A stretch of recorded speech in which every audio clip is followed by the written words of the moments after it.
सूरज सुवास सरस बंदहु गुर पदुम परागा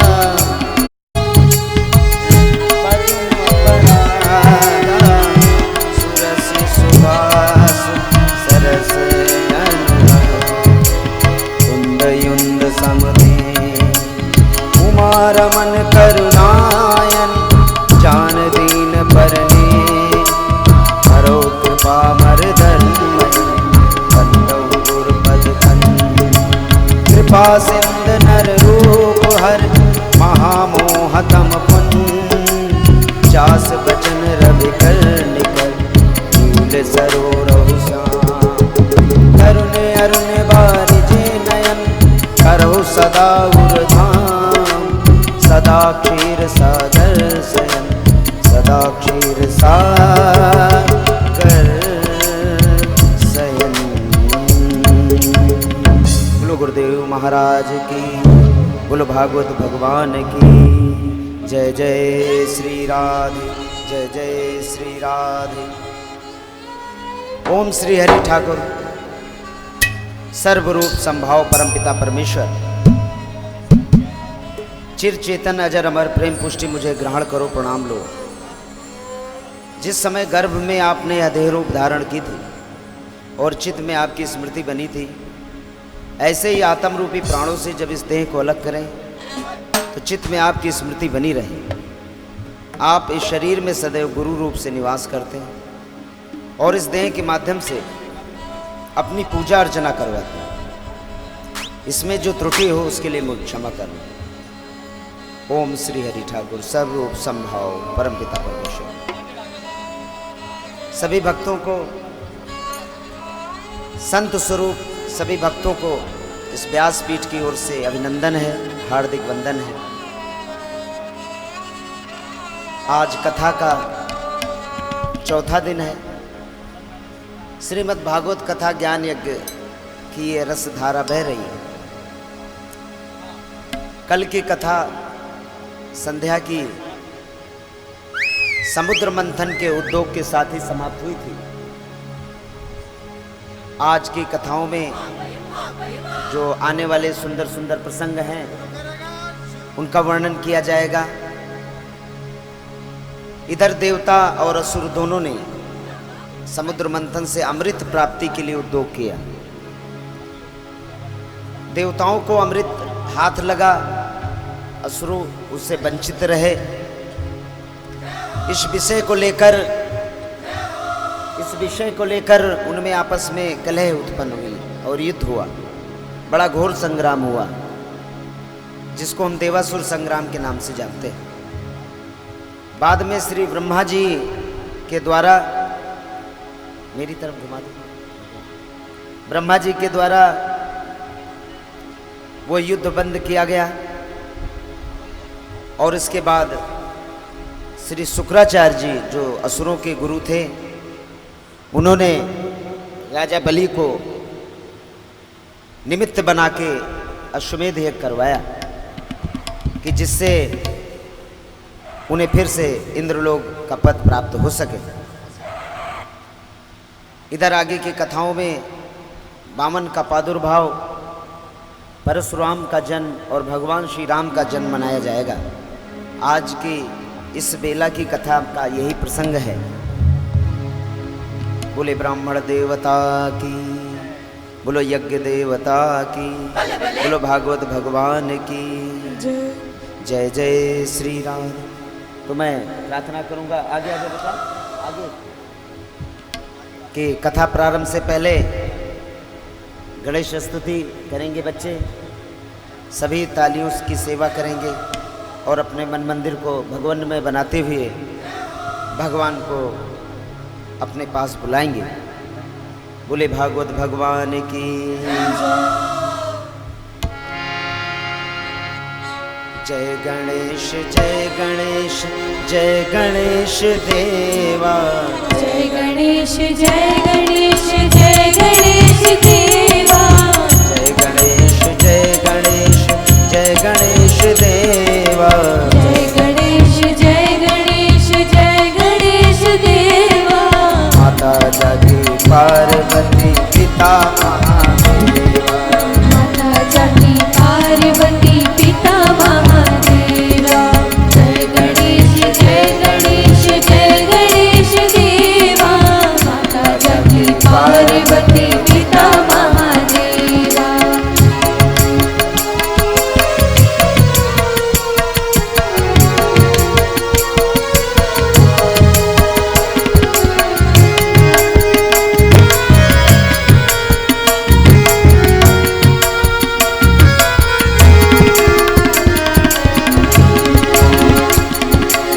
एक दंत दयावंत चार भुजाधारी, एक दंत दयावंत चार भुजाधारी, एक दंत दयावंत चार भुजाधारी, एक दंत दयावंत चार भुजाधारी। माथे पर तिलक सोहे, माथे पर तिलक सोहे, माथे पर तिलक सोहे, मूछ की सवारी। जय गणेश जय गणेश देवा, जय गणेश जय गणेश जय गणेश देवा। माता सती पार्वती पिता महादेवा।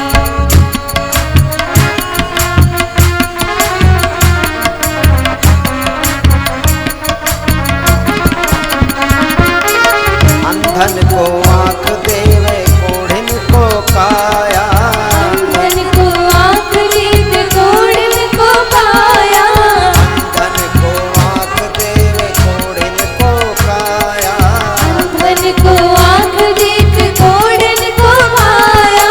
बांझन को पुत्र देवे, बांझन को पुत्र देवे, साधन को पुत्र देव, निर्धन को माया। गणेश जय गणेश जय गणेश देवा, माता सती पार्वती पिता महादेवा। जय गणेश जय गणेश जय गणेश देवा, माता सती पार्वती पिता महादेवा।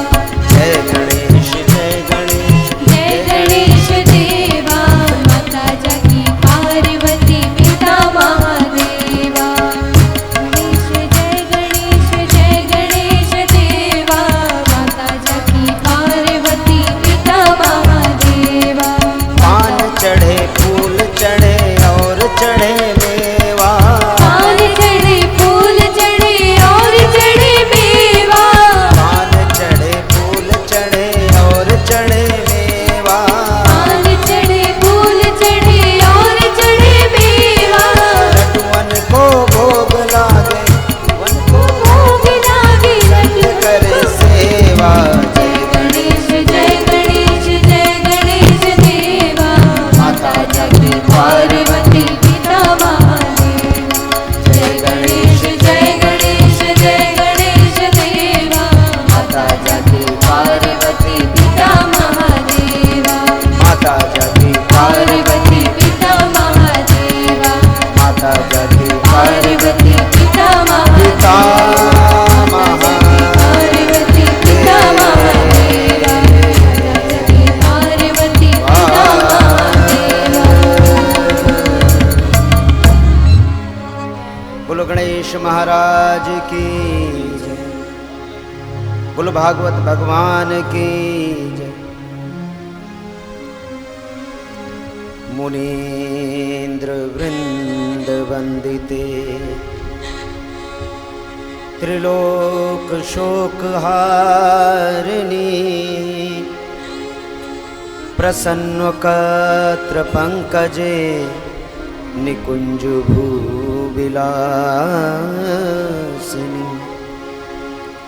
ब्रजेंद्र भानुनंदिनी, ब्रजेंद्र सून संगते,